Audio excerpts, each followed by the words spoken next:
Yo, yo, yo. People at home, I'm sure, love that.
No, we had them last week. That's okay. That's okay.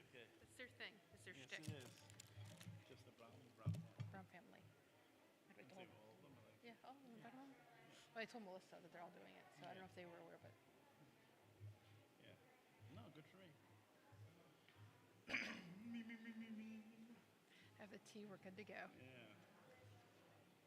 Shabbat Shalom, everybody.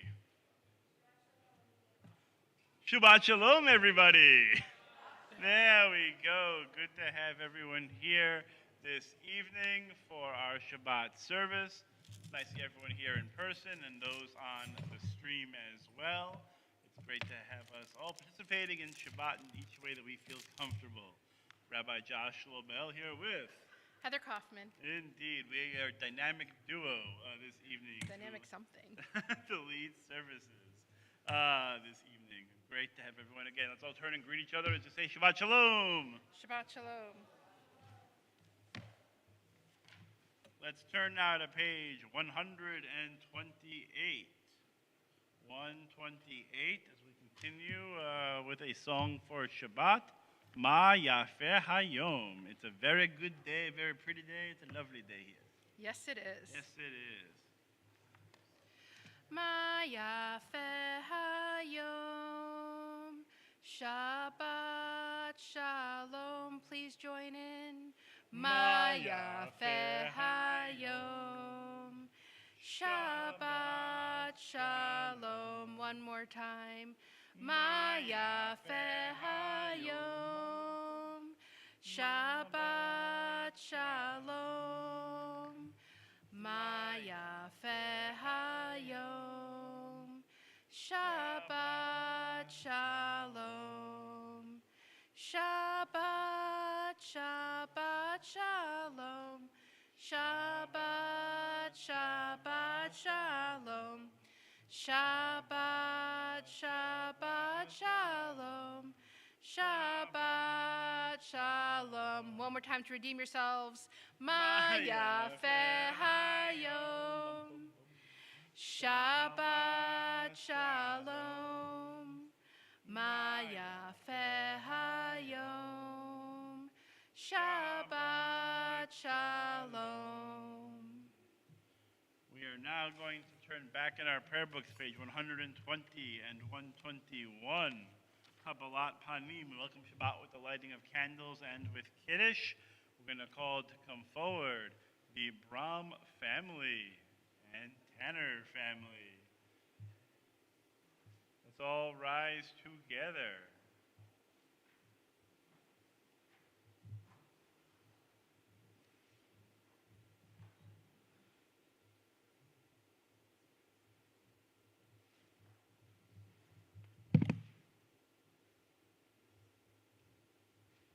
First, we shall read. Who is going to do our reading?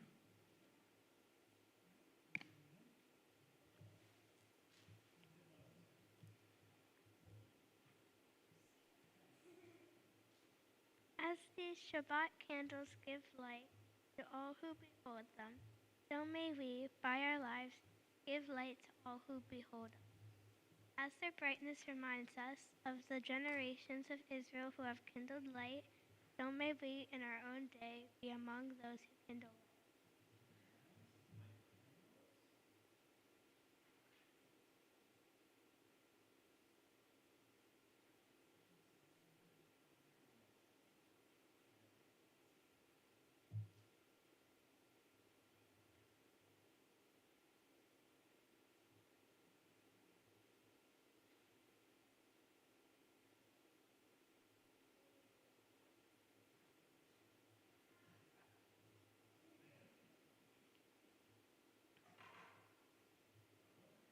Ata Adonai Eloheinu melech haolam asher kiddushanu el Shabbat.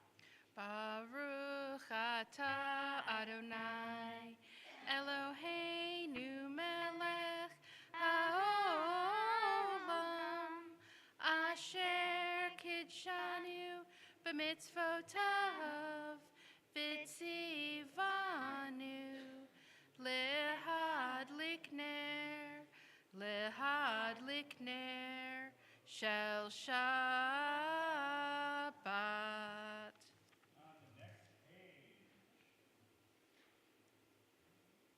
Heaven and earth were on the seventh day. God finished the work that God had begun. God ceased all the work that God had done. And God blessed the seventh day and declared it holy, because on it God ceased all the work and creation that God had. Atah Adonai Eloheinu melech haolam borei peri hagafen. Baruch atah Adonai Eloheinu melech haolam borei peri hagafen.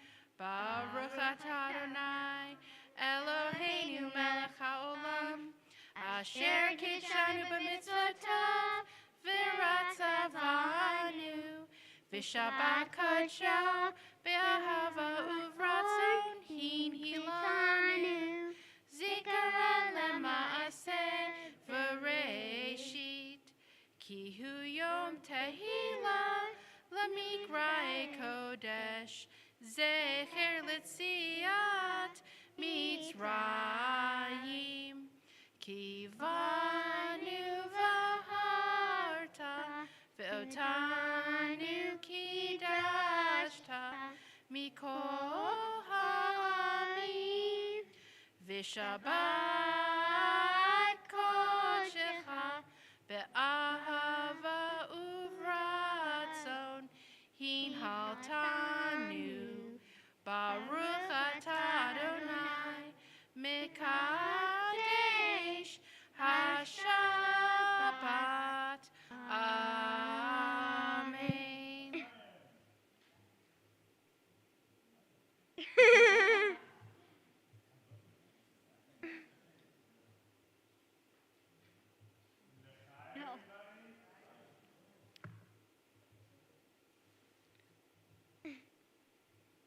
best vintage, though.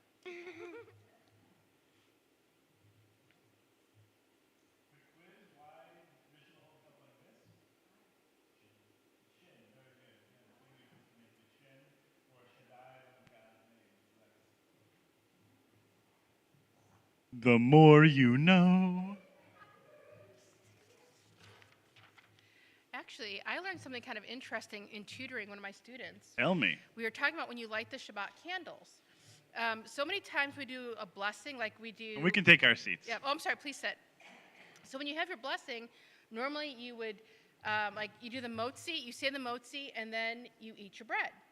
But if you notice, we say the blessing, or we light the candle, and then we say the blessing. And I've never really thought about it, but we talked about it, and it's because of the fact that once it's Shabbat, you're not supposed to light a candle. It's work. So Shabbat candle lighting is the only time where you do the lighting and then the blessing, versus every other one where you do the blessing and then the reward. Indeed, blessing than the action. So there we go. 100% right. Something I just realized. We're just learning more each day, which is great. Let's turn to page 124. In the middle of the page, we can continue responsively. May the door of this synagogue be wide enough to receive all who hunger for love, all who are lonely for friendship. May it welcome all who have cares to unburden, thanks to express, hopes to nurture. May the door of this synagogue be narrow enough to shut out pettiness and pride, envy and enmity. May its threshold be no stumbling block to young or straying feet. May it be too high to admit complacency, selfishness, and harshness. May this synagogue be, for all who enter, the doorway to a richer and more meaningful life. Let's turn to page 138 and 139 for the singing of the Chadodi. We sing verses 1, 2, 5, and 9, and the final verse will rise together, face the door, and greet the Sabbath bride. Ready? I'm ready. Bump ba dum bump lecha Lecha lecha dodi. dodi likrat kala pene pene Shabbat nikabala. Woo! Lecha lecha dodi likrat kala pene pene Shabbat nikabala. Shemor v'zachor b'dibur echad. Hishmi anu el ham-yuchad Adonai echad u'shemo echad.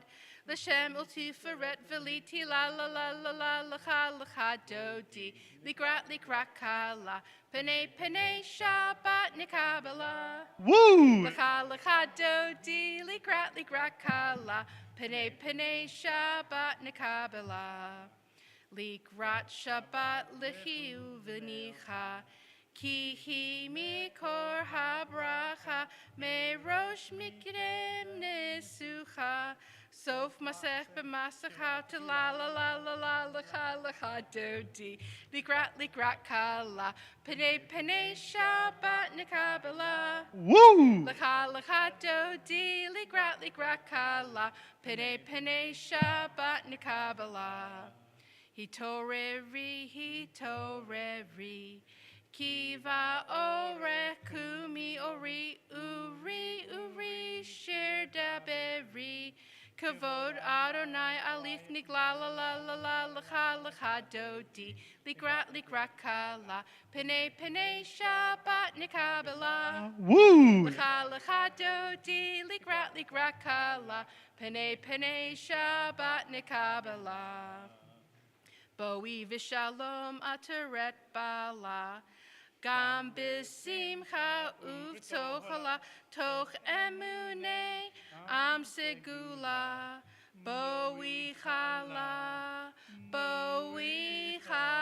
la la la la l'cha dodi likrat kala pene pene Shabbat nikabala. Woo! L'cha dodi likrat kala pene pene Shabbat nikabala. Let's remain standing as we turn to page 146 for the Baruch Hu, our call to worship. Yalla lai lai lai, yalla lai lai lai, yalla lai lai lai, yalla lai lai lai, yalla lai lai lai, yalla lai lai lai, Yella lie, lie, lie. Yella lie, lie, lie. Am I awake? Am I prepared? Are you listening to my prayers? Can you hear my voice? Can you understand? Am I awake?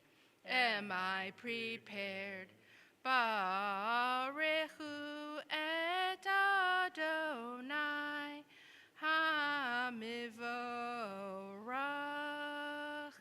Baruch Adonai Hamivorach. Leolam vaed. Leolam vaed. Yalla lie, lie, lie. Yalla lie, lie, lie. Yalla lie, lie, lie. Yalla lie, lie, lie. Yalla lie, lie, lie. Yalla lie, lie, lie. Yalla lie, lie, lie. Yalla lie, lie, lie. Let's take our seats. In the middle of page 149, let's continue together. This is an hour of change. Within it we stand uncertain on the border of light. Shall we draw back or cross over? Where shall our hearts turn?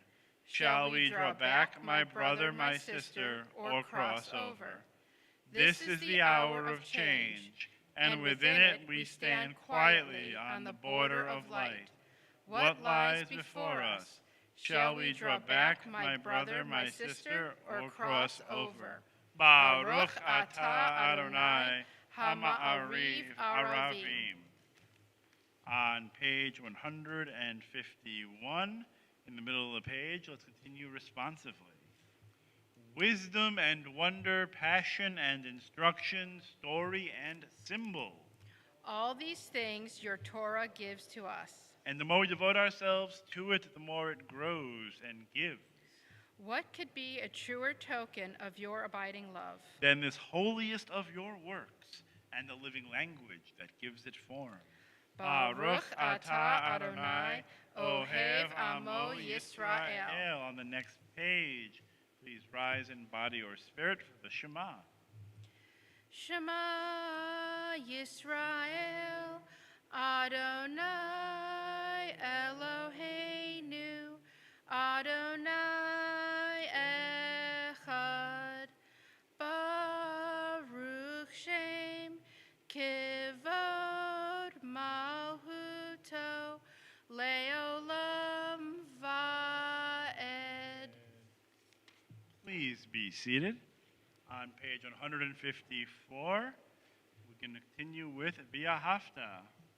Ve'ahavta et Adonai Elohecha b'chol levavcha uv'chol nafshecha uv'chol me'odecha v'hayu hadvarim ha'ele asher anochi mitzavecha hayom al levavecha v'shinantam levanecha v'dibarta bam B'shiftecha b'veitecha, uvlechtecha v'derech, ushachbecha uvkumecha, ukshartam le'od al yadecha, v'hayu letotafot bein einecha, uktavtam al mezuzot beitecha, uvisharecha. Leman tizkaru va'asitem et kol mitzvotai v'hiyitem kedoshim Elohechem. Ani Adonai Elohechem asher hotzeiti ethem me'eretz Mitzrayim lehiyot lachem lelohim. Ani Adonai Elohechem. Let's turn now to page 157. Let's go to the top of the page responsively. Standing on the parted shores of history, we still believe what we were taught before ever we stood at Sinai's foot. That wherever we go, it is eternally Egypt. that there is a better place, a promised land, that the winding way to that promise passes through the wilderness. That there is no way to get from here to there except by joining hands, marching together. On the next page, a song of our redemption, a song of our freedom, a song of our exaltation as we emerge from slavery. Micha mocha. Yai lai lai la lai la la la la la lai. Yai lai lai la lai la la la lai. Ya lai la lai la lai la la la la la lai. Ya la lai la ya la la la lai. Micha mocha ba elim Adonai. Micha mocha nedar bakodesh. No ratahilot o sefele. No ratahilot o sefele. Malechutecha ra'uvanecha. Bokea yam lifnei Moshe u'Miriam. Ze eli anu ve'amru. Ze eli anu ve'amru. Adonai yimloch le'olam vad. Adonai yimloch le'olam vad. Ya la la la ya la la la la la la. Ya la la ya la la la la la. Ya la la la la ya la la la la la la. Ya la la la ya la la la la.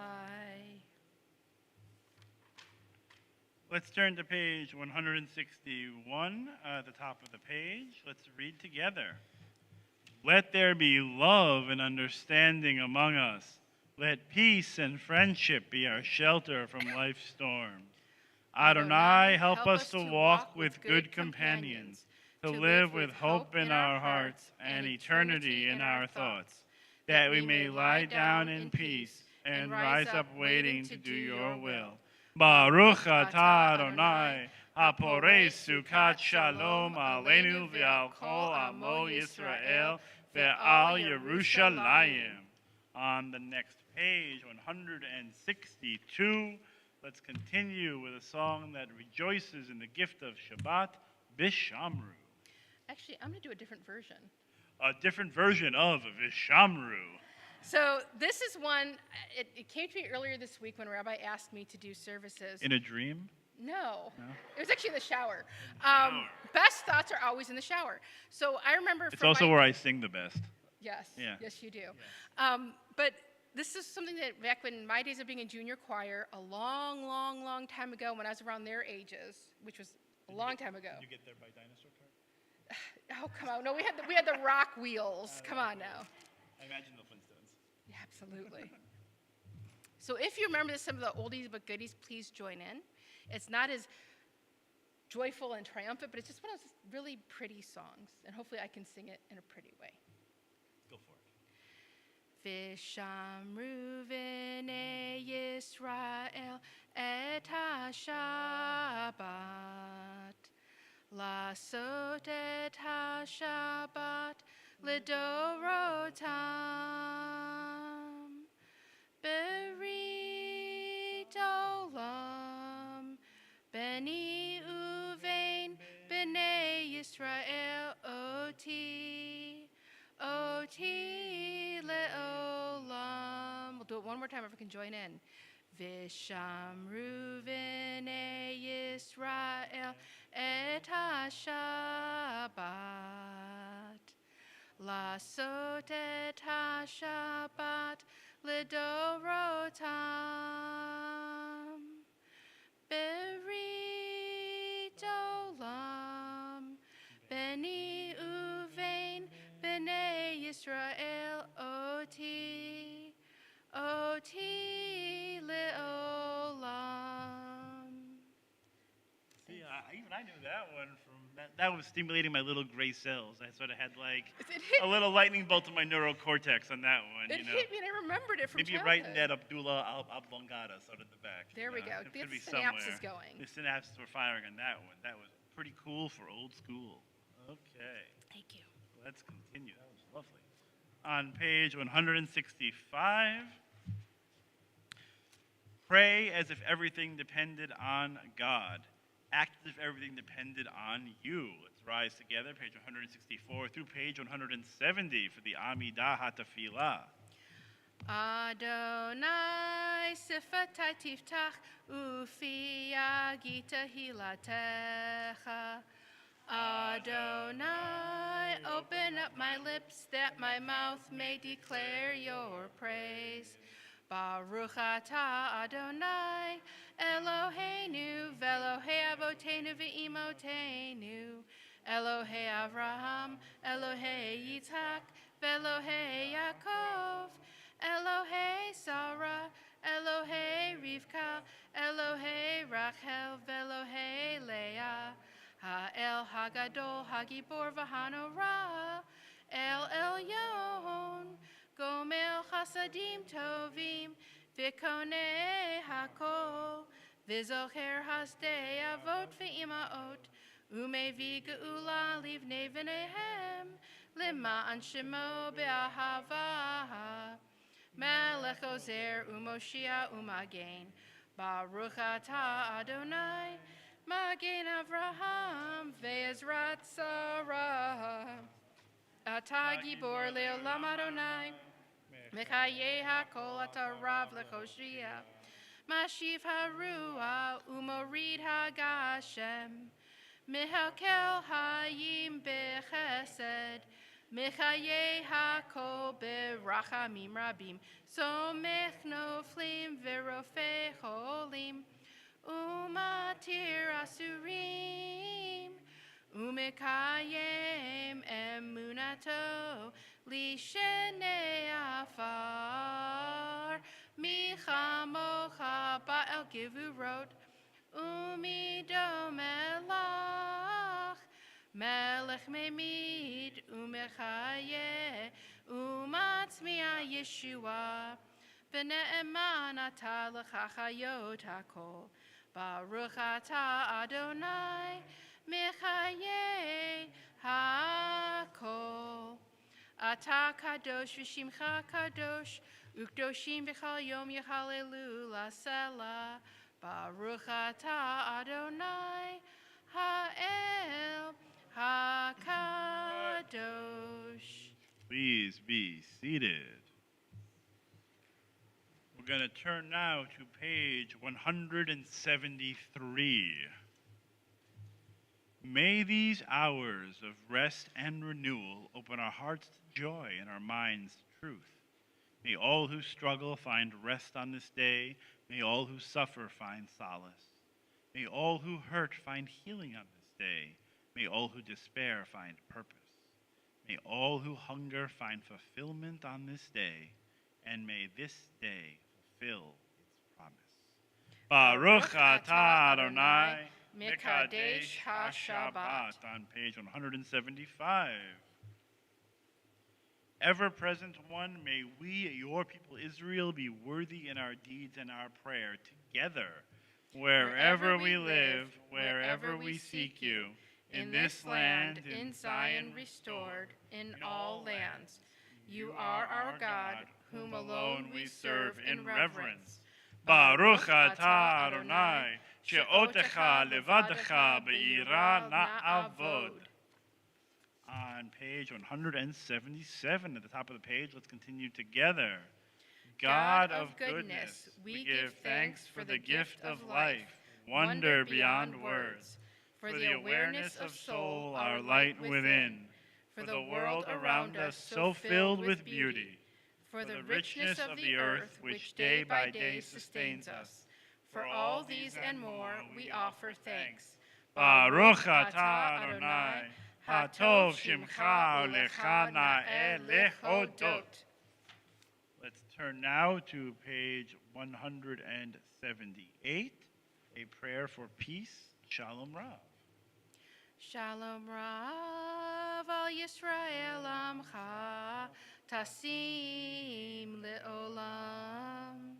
Shalom Rav al Yisrael amcha, tasim le'olam. Ki atahu melech adon, lechol ha-shalom. Ki atahu melech adon, L'chol ha-shalom. Shalom Rav al Yisrael Amcha Tasim Le'olam.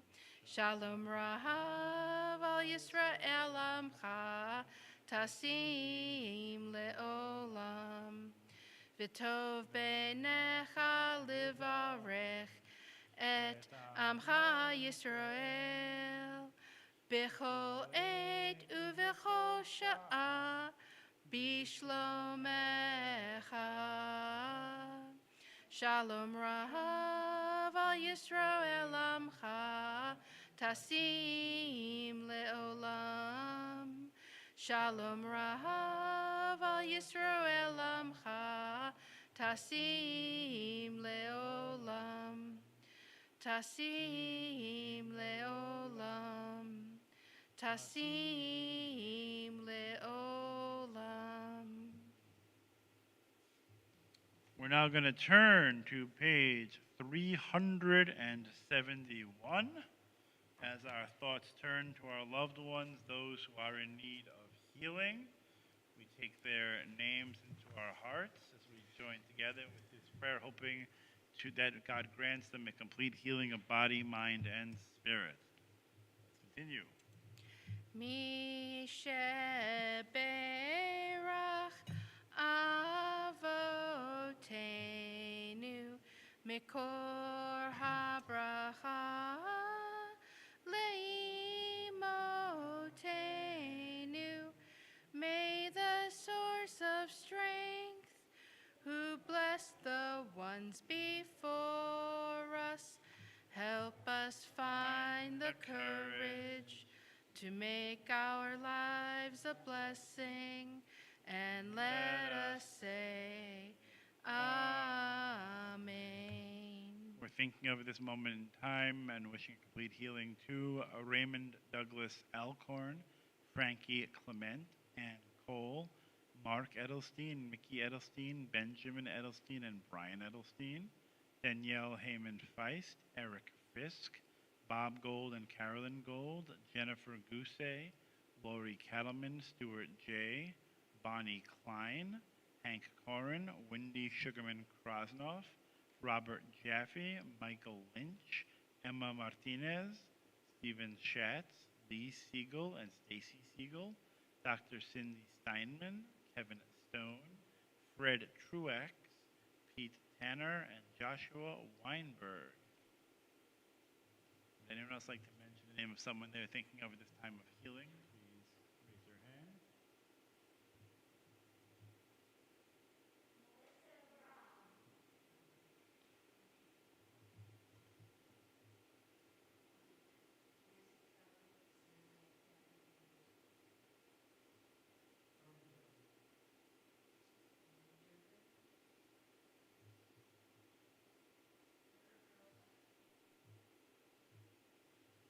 Rachel Evans.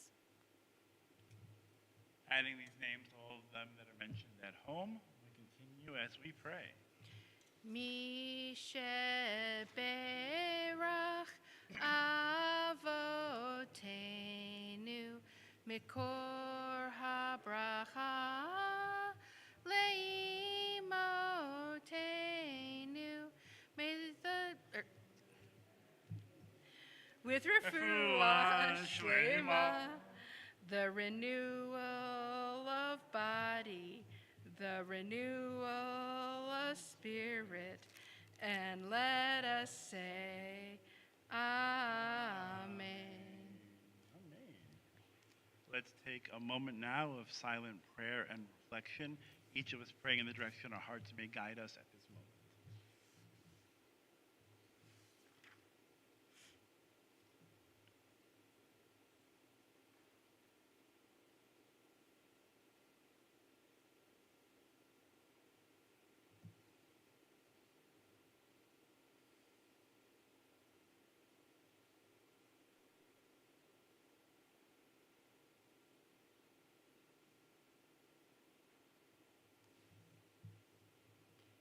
Yehi yuli ratzonim refi,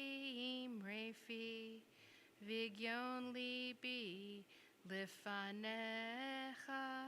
Adonai Turi, Adonai Turi, Adonai Turi Goali Yehi Ratzonim Refi Vigyon Libi Lifanecha Adonai Turi, Adonai Turi, Adonai Turi Vigoali. Adonai Turi, Adonai Turi, Adonai Turi Vigoali. Shabbat Shalom, everybody. Hopefully you all have our Daf Torah here, our Parshat Ki Tisa. So, as the father of three boys, as you all know, sometimes Elizabeth and I, we're doing our own thing, chores around the house, let the kids play and have a good time. And all of a sudden, what do we hear? Yelling and screaming and complaining. They are fighting with each other about God knows what. And since we weren't there to see it, we don't know who's responsible for what is happening. We don't know. Has it happened to anyone else in this room, in this sanctuary? Anyone with children or raised children? And just that moment of just sheer noise and ruckus that's happening. And to paraphrase a comedian, sometimes parents aren't interested in justice. We want quiet. So we have this moment where Moses is coming down the mountain, which we're going to get to in just a minute, and there's a ruckus. Something is going on.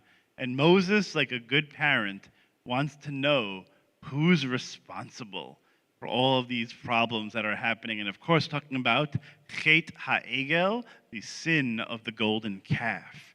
And so we have here is the Torah portion, at least excerpts from, and we're going to discuss who is responsible in Moses' eyes, in God's eyes, in our eyes, perhaps. Who is responsible?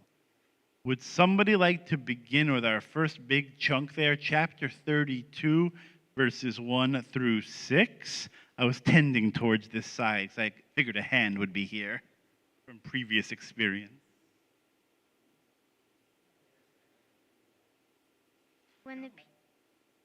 When the people saw that Moses was so long in coming down from the mountain, the people gathered against Aaron and said to him, "Come, make us a god who shall go before us.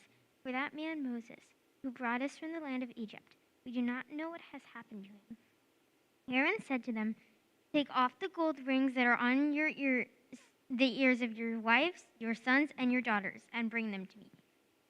And the people took off the gold rings that were in the ears and brought them to Aaron. Then he took them and cast in a mold and made it into a molten calf. And they exclaimed, "This is your God, O Israel, who brought you out of the land of Egypt." When Aaron saw this, he built an altar before it. And Aaron announced, "Tomorrow shall be a festival of the Eternal." Early next day, the people offered up burnt offerings and brought sacrifices of well-being. They sat down to eat and drink and rose to dance. We're having a grand old time. So, what was Aaron thinking about when he decided to build the golden calf? What was running through his mind, we think? Appeasement we have, right? Because the people were getting all riled up. They needed something. Yep. They were getting restless. Moses was up there 40 days and 40 nights. In my imagine, this is like the first hour, like after, that Moses wasn't around. The people getting antsy. It's been a long time, to be fair. Aaron, perhaps not the best babysitter, trying to keep everything in line. But the kids want candy. They want their ice cream. And Daddy ain't around. And what's Aaron going to do? He's going to give in, right? And so what does Aaron say? Take off the gold rings, etc., etc. and he's going to make this molten calf. What role, if any, do we think peer pressure, fear, or a quest for popularity play in Aaron's decision? Which one do we think? Peer pressure, fear, or a quest for popularity? Yes to all. The combination platter. Get the soup, the salad, and the sandwich. Okay. A little bit of everything.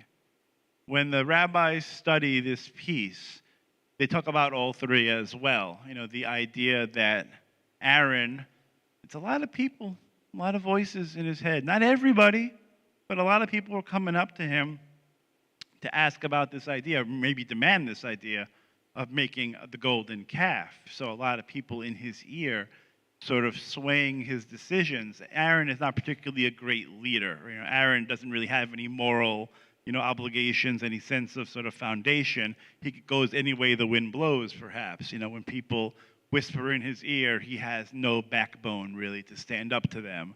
Same thing with our next one, fear. Fear is a powerful motivator.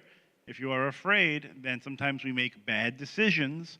And there is a midrash, a rabbinic interpretation, that says that the people actually kill somebody right before they talk to Aaron, because that person was trying to stand up against them, so the people kill him. And Aaron's like, well, I ain't going to be next, like in this. I'm going to find a way, appeasement, going back to that idea. I'm going to find a way to stay alive, and hopefully it'll all work out for the best. They also say that Aaron doesn't expect the people to be able to get their women to give up the gold, right? And so they have to come home, honey, can I get your earrings? No, you can't have my earrings, look, whatever it is. But they're able to get them and procure them. And then Aaron's second plan was, I'm going to make this really, really slowly. I'm going to melt it down, going to sculpt really, really slowly. That way, hopefully we'll have time for Moses to come back. That is a very sympathetic view for Aaron. But also the idea that, hey, he wants to be the cool kid in class. He wants to be someone that people love and adore. So of course he's going to do what they want. So perhaps it is all three, perhaps one more than the other. Who's responsible for the calf? Who's responsible? Aaron or the people? What do we think? Why both? Individual accountability, really important. Aaron is the one who's the decider, right, in the end. Yes, please. The mold.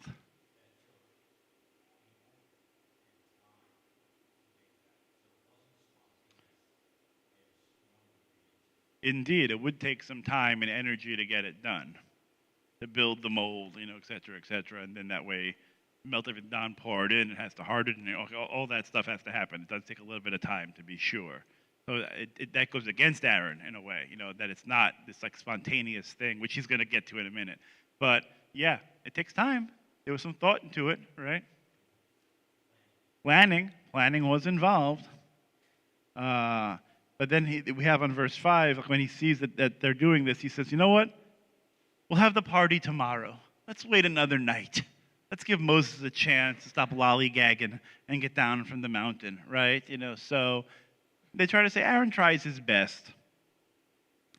Okay, let's continue with verse 19. We're skipping ahead a little bit. Moses is schlepping down the mountain, and he sees what's going on. And so let's see what happens. Would someone like to read these verses 19 and 20? In the back. Making me get my steps in. That's good.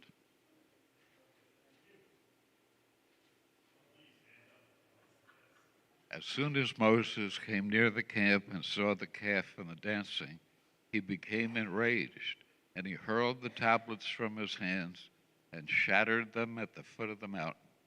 He took the calf that they had made and burned it. He ground it to powder and strewed it upon the water, and so made the Israelites drink it. Drink that water, that gross water. Sort of like Prime, I guess, that energy drink. So Moses sees everyone dancing, everyone's having a grand old time, the music's turned up loud, everyone's having a great deal of fun. But Moses sees this, he's very angry, and what does he throw down? The tablets, not the iPad. He's throwing down the 10 Commandments, right? He's throwing these down and he breaks them at the foot of the mountain. Then he takes the calf, fries it up, real nice, melts it down, powder. It also takes a little while, I think, too. But sort of gets that concoction, and it's like these waters of bitterness they have to drink as punishment, because it is not delicious to drink that water. So why? Tell me why does Moses punish the entire people and not just the ones who made the calf, perhaps, or were really excited about the calf? Why does Moses punish everyone by making him drink these waters? Because they all participated, right? They all had a hand in, yes. Yes? They all gave their stuff, that's right. All their beautiful jewelry, and it all went away. So they all gave their stuff. Though actually there is an interpretation that it says that the men forced the women to give up their jewelry, so the women were absolved from the sin of the golden calf. There's a back end to that midrash I could talk about later, but that is a very famous midrash. Very nice. I think there's also this idea, and Abraham Joshua Heschel talks about this, that in a society, even though few might be guilty, all are ultimately responsible because we're all living in a society together. And so when we see bad stuff that's happening and we are bystanders and we don't get involved, we don't take any action, we are ultimately also responsible for the transgression, for the misdeed. So even if only some of the people were all into the golden calf, hooray, let's have idolatry, everyone is still in trouble. Moses chucks down these tablets, smashes the word of God. Is this in Moses' head, do we think? Is he acting only in anger? Or maybe there might be some other emotions as well, aside from anger. How was Moses feeling? Disappointed, betrayed. Both very good answers. Frustrated, to be sure. Maybe sad as well. I turned my back for 1 minute, or at least 40 days and 40 nights. And look what happens. Is that a hand, Lily? Unhappy, very, very unhappy, to be sure. Because Moses puts in a lot of work, right? Moses puts in a long day. Trying to take care of the people, getting them out of Egypt, and now Mishigas. Can't have all the Mishigas. That is right. Ashamed. I think ashamed as well. That's a really good answer, that he might be embarrassed. Felt betrayed, It's like he and God working really hard, getting people out of Egypt, getting them to Sinai, and now it's a mess.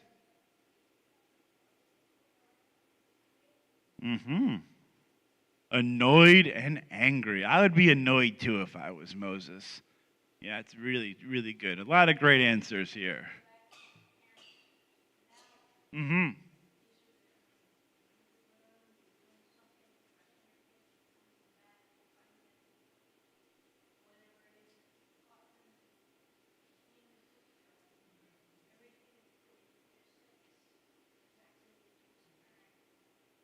I turn around and Benji is swinging from the chandelier. It's like, it's not what you want to see when you turn around. It's just,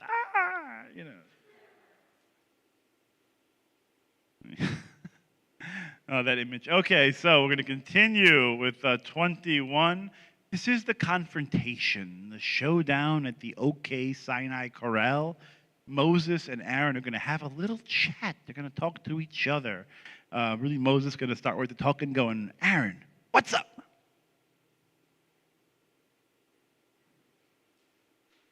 Moses said to Aaron, "What did this people do to you that you have brought such great sin upon them?" Aaron said, "Let not my Lord be enraged. You know that this people is bent on evil. They said to me, 'Make us a god to lead us.' For that man Moses, who brought us from the land of Egypt, we do not know what has happened to him." So I said to them, "Whoever has gold, take it off." They gave it to me, and I hurled it into the fire, and out came this calf. Is that what happened? I don't know. Aaron might be remembering things a little bit differently. So the first line's actually great. What did these people do to you? So it's like Moses is right away coming out with a very strong statement, basically saying, Aaron, this is all your fault. Why did you do this to the people? Why did you make this golden calf and cause everyone to descend into sin? Aaron is a leader of the people. Aaron's actions matter. His words matter, right? And Aaron, in this moment, in Moses' eyes, fails horribly as a leader. Gives into peer pressure, gives into fear, popularity search, who knows? But Aaron did not get the job done. He was left in charge, and now it's a mess. Aaron, of course, says, hey, it's not my fault. Whose fault is it? The people. The people who are bent on evil. You gave me a bad batch of folks to look over. What am I supposed to do? Right? So it's going to be a problem. And so he recounts the story, make us a god, etc., etc. And so how does Aaron describe the scene? I just threw the gold in, and out comes the calf. I don't know how the cookie jar wound up broken on the floor as I have chocolate chips staining my teeth. I don't know how that possibly could have happened. Magic, it just sort of happened that way. If I had a nickel, that moment of, couldn't possibly be my fault. How could that have happened? Yep. So, what's Aaron trying to do here? Deflect, right? He's trying to deflect. He's trying to pass the buck. He's blaming the people. He's minimizing his own role, right, in this shenanigans and all of these problems, right? Because that way he comes out looking better. It's, Moses, don't be mad at me. All this stuff just happened. I had no role, no responsibility, in all of this. It just all sort of happened. Is that how life works? Not so much usually, no. We have a little more agency than I think Aaron would like to admit. So, Moses now talks to the people and talks to God, tries to find a way to get out of this mess that they are in, because as angry as Moses is, God's not amused either. God is feeling some kind of way about this. So Moses is going to first chat to the people, but then got to talk to the big G to see what's going on. Would someone like to read this last part here, 30 through 34?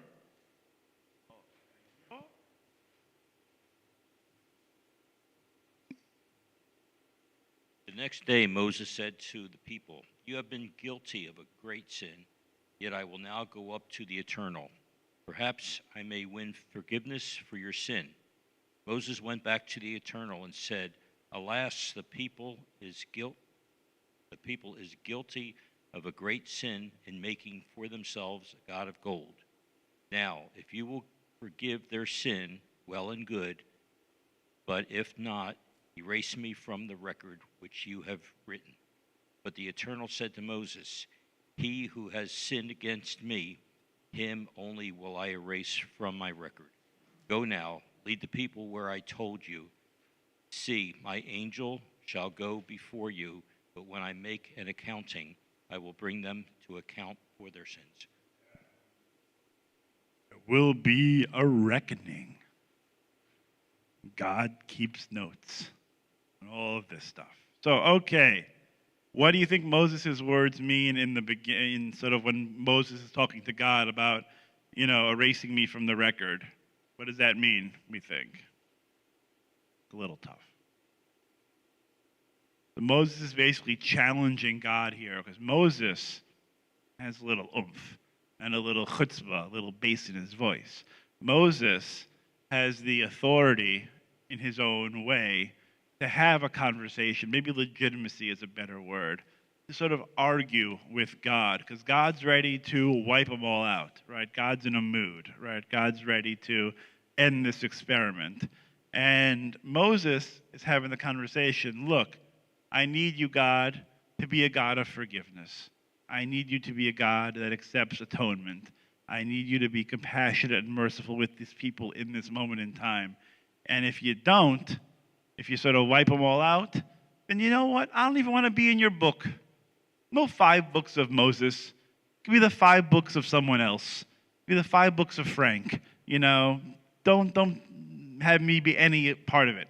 Because I don't want to be part of a story where God acts this unkindly, or God acts without forgiveness. Yeah. A question.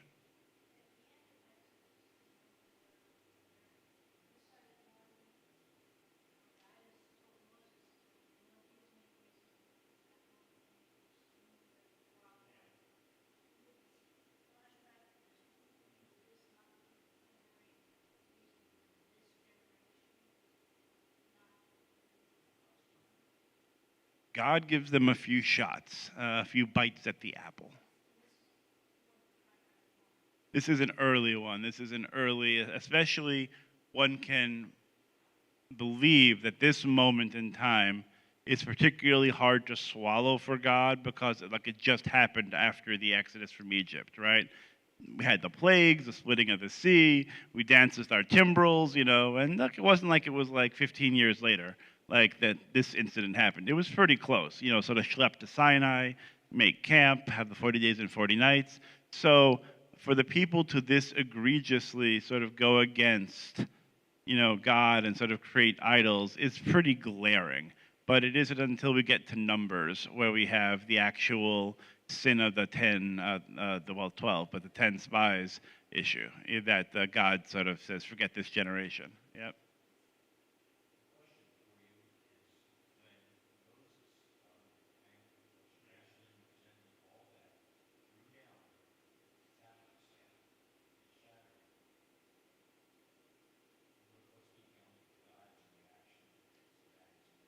It's a really great question. The question is, what about Moses smashing the tablets, right?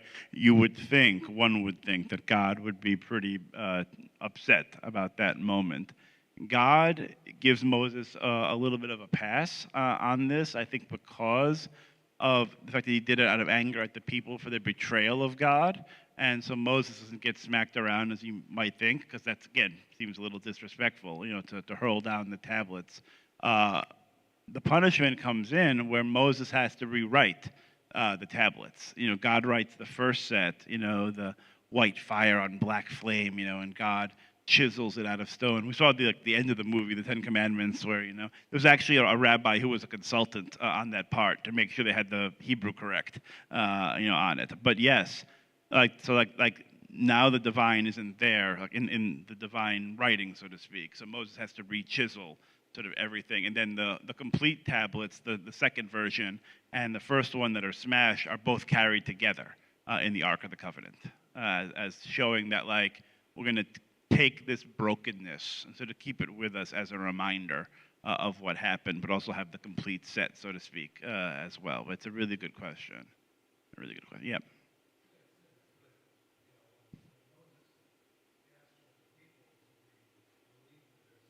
Yeah. Yes. Yeah.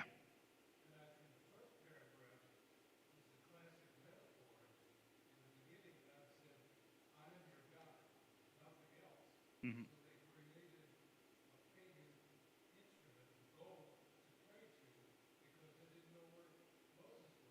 They didn't know where he went.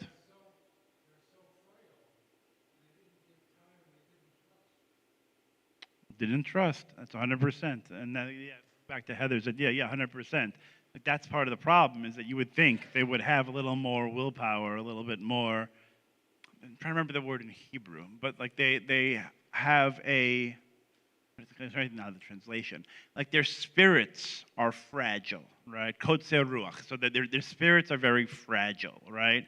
They don't have a lot of resiliency. Have you met people like that, like where like, you know, something happens and they like fall to pieces, you know, where someone else it happens and they go, oh, I'll figure it out, it'll be okay.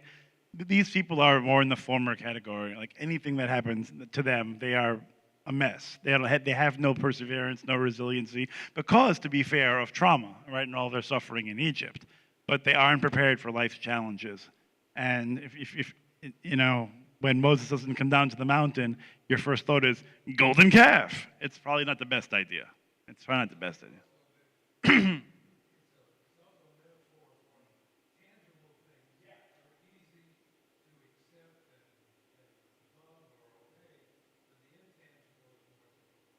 A 100%, which is why in this same Torah portion and sort of bookending the Torah portion is the creation of Mishkan, right? The creation of the tabernacle.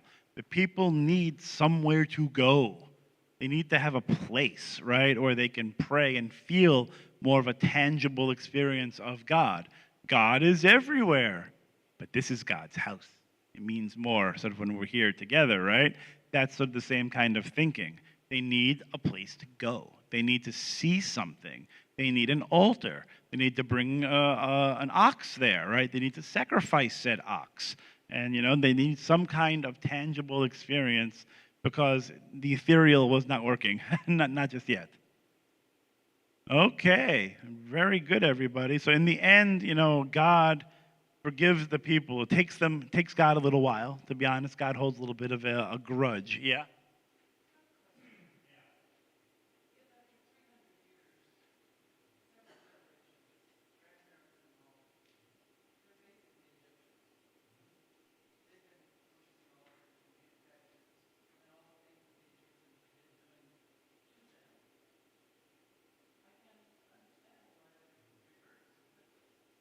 Well, yeah.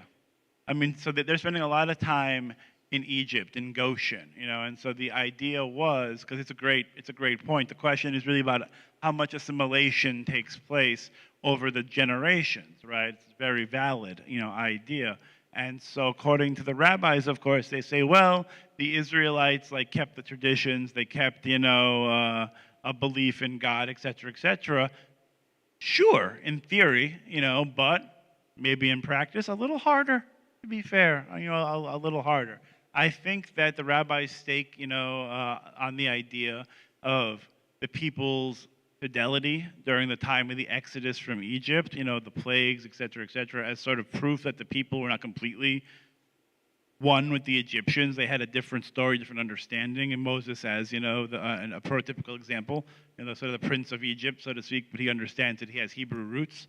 So you're right. There's a challenge, you know, right? Because with time, with the amount of generations that goes by, who knows how many of these people sort of felt assimilated. But according to, you know, the rabbinic tradition, these people are able to be sort of set apart. You know, they weren't necessarily worshiping Ra, you know, when they were in Egypt. Now, the historical truth, who knows? You know, but in terms of the biblical story, and at least the story of the rabbis, the people don't submit, you know, to that, which is actually why they are redeemed from Egypt in the first place. So, but it's a great question, a really good question. So in the end, you know, I think God makes this statement about accountability, right? That only the ones who make the mistakes, those are the ones who are going to be held responsible. That everyone isn't held responsible communally. So it does speak to that. We had that discussion about communal responsibility versus individual accountability.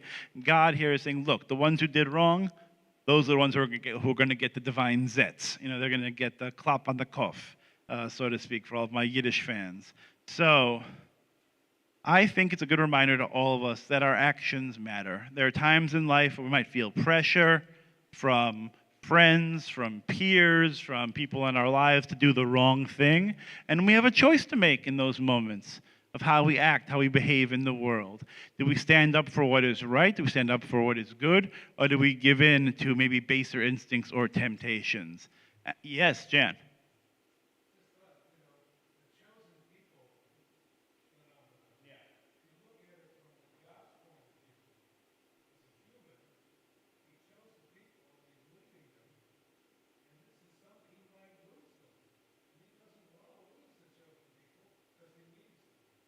Yeah, there's definitely a reciprocal relationship, but I think, you know, at least when I read it, I feel like God, and sometimes Moses has this feeling of, this is the thanks I get, working my tail off here for these people. I turn around for 1 minute, and now we got golden calf. You know, now we got, you know, complaining and idolatry. I want more quail. I want more water. I want more of this. I want more of that. And Moses is like, don't make me turn this car around, you know?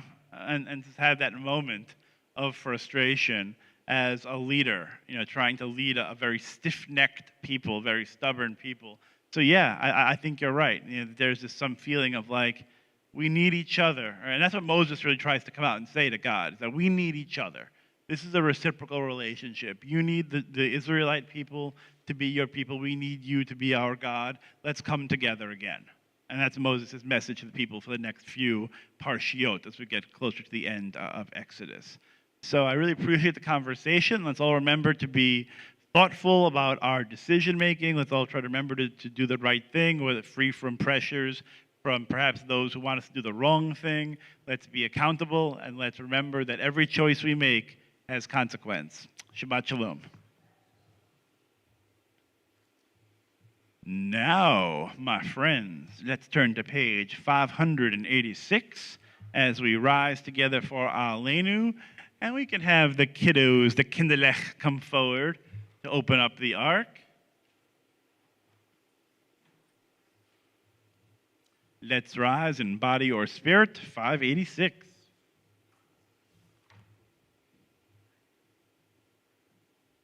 Want the doors open? Big muscle. Aleinu l'shabeach ladon hakol, la tate gedula leotzer breshit, shelo asanu kigoye haratzot, velo samanu kamishpachot adama, shelo sam helkenu kahem, vigor aleinu kechol hamonam, vanachnu korim, umishtachavim umodim, Lifnei melech malchei hamlachim hakadosh baruch hu lememar v'haya Adonai lemelech ol kol haaretz bayom hahu yiyeh Adonai echad ushemo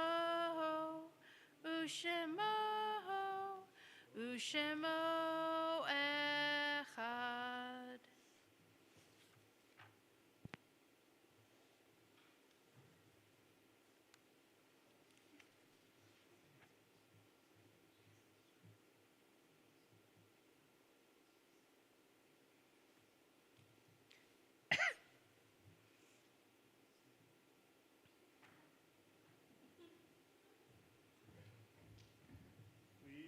Seated.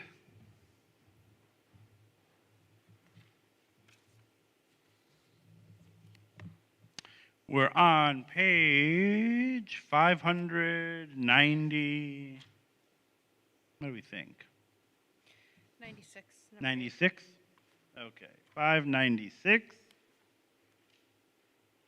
When cherished ties are broken and the chain of love is shattered, only trust and the strength of faith can lighten the heaviness of our hearts. At times, the pain of separation seems more than we can bear. But if we dwell too long on our loss, we embitter our hearts and harm ourselves and those around us. The psalmist said that in his affliction he learned the law of God. And in truth, grief is a great teacher when it sends us back to serve and bless the living. We learn how to counsel and comfort those who, like ourselves, are bowed with sorrow. We learn when to keep silence in their presence and when a word will assure them of our love and concern.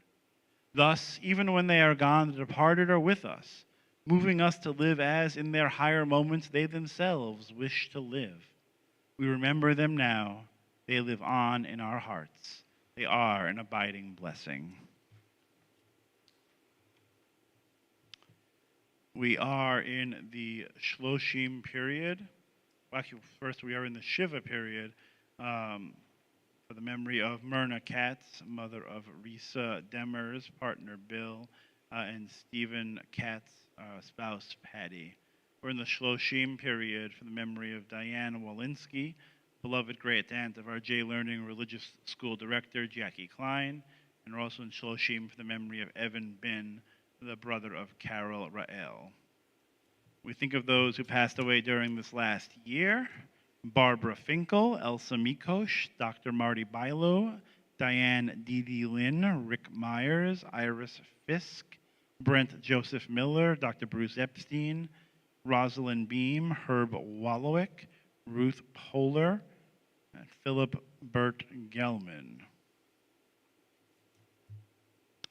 We're observing the Yahrzeit this week for Norman Nathaniel Adler, Miriam Barondis Berush, Esther Boker, Richard Clausen, Theodore Freed, John Green, Saul Hershkowitz, Tilly Hess, Gwen Hirschfield, Irving Katzman, Florence Flossie Lefkowitz, Harold Lopatin, Ronald Moss, Abraham Natchez, Francis Negan, Abby Pesner, Mary Reeve, Carl Rosenfeld, Edward Roth, Sue Sacher, Aracilia Schegel, Samuel D. Slemowitz, Irving Sokol, Yetta Starr, Paulina Tenenbaum, Jude Torf, Edward Weiner, and Gert Wolder. Is anyone else observing a Yahrzeit saying Kaddish for any reason?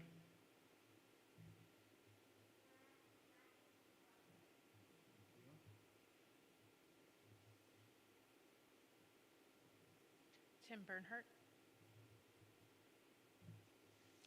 And just because he brought a lot of joy to me in my childhood and adulthood, I'm going to mention the name of Richard Lewis, who passed away this week. Very famous Jewish comedian and actor, most recently of Curb Your Enthusiasm, but had a fun role in Robin Hood Men in Tights, Mel Brooks movie, amongst many others. So we say may his memory also be for a blessing. On page 598, let's rise together. Yit Gadol, V'yit Kadash Shemei Rabbah, V'yamad Ivrach Cherutei V'yamlich Malchutei, B'chayechon Uv'yomechon Uv'chayei Dechol Beit Yisrael, Ba'agala Uzman Kariv V'imru Amen. Yehi Shemei Rabbah Mivarach Le'olam Olamei Almaya, Yit Barach V'yishtabach V'yit Pa'ar V'yit Romam V'yit Naseh, V'yit Hadar V'yit Haleh V'yit Halal Shemei Dekudesha Brechu, Le'ela Min Kol Berchata V'shirata, Tushbechata V'nechemata, Da'amiram B'yalma V'imru Amen. Yehi Shlomo Rabba Min Shemaya, V'chaim Aleinu V'al Kol Yisrael V'imru Amen. Oseh Shalom B'mromav, Hu Ya'aseh Shalom, Aleinu V'al Kol Yisrael V'imru Amen. May the one who creates harmony on high bring peace to us, to Israel, and all of the world. As together we say, Amen. Let's be seated. I'm now going to invite one of our co-presidents, Sandy Sunter, to come forward for a few synagogue announcements.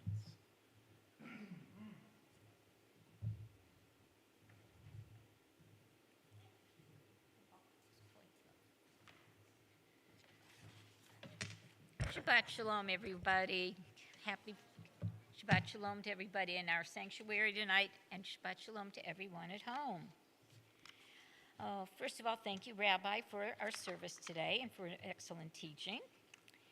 And thank you, Heather, for standing in and doing our prayers and music tonight. Thank you very much. And I'm not sure who did our streaming tonight. Maybe Barbara did. Started it tonight. And those of you who came up to the Bema, thank you tonight. Okay, let's see what's going on. Well, certainly, again, Rabbi's class still on Tuesdays, 7 o'clock, here in our Macomb. He does his Bible class, and he teaches it in person or by Zoom. So if anyone is interested, you can enter this class anytime and join the group here, or if you choose to Zoom at home. Next weekend is our Cantor in Residence weekend.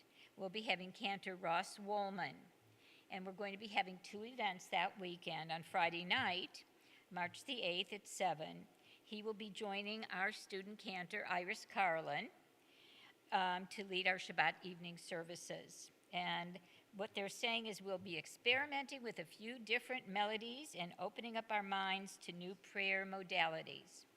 And anybody who was here last week when Iris was here, she said that he happens to be a really fine cantor and that we will really enjoy his presence. So please make yourselves welcome and come next Friday night. But then on Saturday morning at 10 o'clock, Cantor Woolman's going to lead a program, Prayer for All and Prayer for One. And it reads, as we will pray, sing, and discuss the contrast of communal versus individual prayer. And how do melody and prayer selections change the experience? And how can each of us contribute to the whole while cultivating a personal prayer experience? If you need information, please do call the office. And if you want to tell them you're coming, that's lovely, but please try to welcome our cantor in residence next weekend. The Rabbi Treiser Memorial Poker Tournament's March the 30th. That's Saturday, and doors will open at 6. Players are $50 donation, and non-players are $20. Now, what I can tell you, a little inside scoop, that there is at least one table who's going to be playing mahjong that night. I mean, it's what's important, okay? Poker, mahjong. So there is one of our tables so if there's another group of people who would like to come and play mahjong or even something else, please do come. It's $20 for non-poker players, and it covers food and your drinks, and that will be a really fun evening. So for those of you who play poker, please come for that, and remember our Rabbi Daniel Treiser. And those of you who are not going to play poker, we're going to play mahjong. Do we have to pay for money, though, this time? Melissa, do we have to play for money? Nah. No, we're not. No, we would take a chance. Yeah, we're right. We are the nice table, by the way, on Thursdays. We are still looking for some office volunteers. We're going to be having the office open with volunteer support on Mondays. So if anyone is interested to help cover some of those Mondays, please let the office know that. And another very important thing is please let Renee know if you need to order your mahjong cards, because it's time to order them. So Renee Ramey will be one to take our orders for that. In the future, we have a couple other things coming up. On April the 9th is going to be our countywide all-woman Seder. So put them on your calendar. We have some of our congregants who are involved in planning and working on it. I think Kelly Siegel is actually the chairperson. She's one of our congregants, and Leah Slavinsky is working on it. So that is going to be on April the 9th. Our second night Seder is going to be on April the 23rd. So mark that on your calendar. We will be sending out the information about menu and cost and everything very shortly. But last year we had a lovely, lovely Seder, and I suspect this year we're going to have even a lovelier one. So please put that on your calendar. And last but not least, on May the 18th, there is going to be another concert. We just are blessed with all this music. Iris has offered to do a concert. She will be, ending her time with us, but has offered to do a concert, and that will be on May the 18th. They'll get a lot more information about that for that evening and what you can expect. But just getting you ready, just put these things on your calendar. Did I forget anything tonight? Anybody? Rabbi? Or anybody from WTBI? I miss anything? Then I just give you my words of wisdom. Tonight, the words are from Rabbi Menachem Mendel. To be kind is more important than to be right. Many times what people need is not a brilliant mind that speaks, but a special heart that listens. And with that, I'll say Shabbat Shalom to everybody.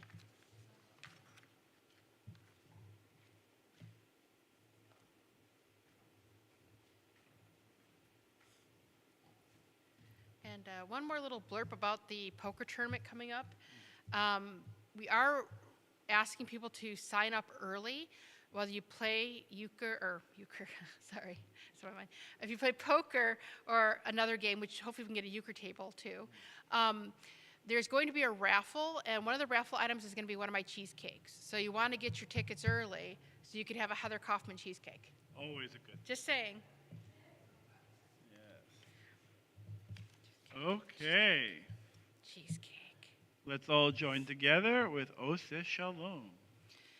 Oh, say shalom, bimromav, say shalom aleinu, ve'al kol Yisrael, ve'imeru amen. Oh, say shalom, bimromav, say shalom aleinu. Ve'al kol Yisrael ve'imeru amen. Oh, say shalom bimromav say shalom aleinu.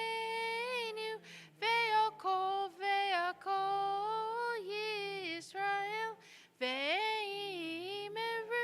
amen.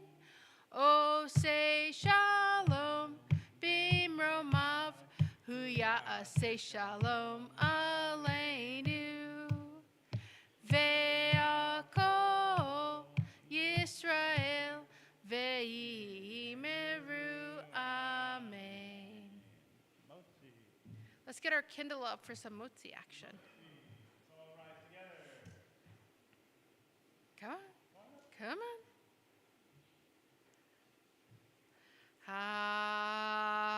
Hamotzi lechem min haaretz. We give thanks to God for bread. Thank you, God. Our voices rise in song together as our joyful prayer is said. Baruch atah Adonai, Eloheinu melech haolam, hamotzi lechem min haaretz. B'te'avon. Shabbat Shalom.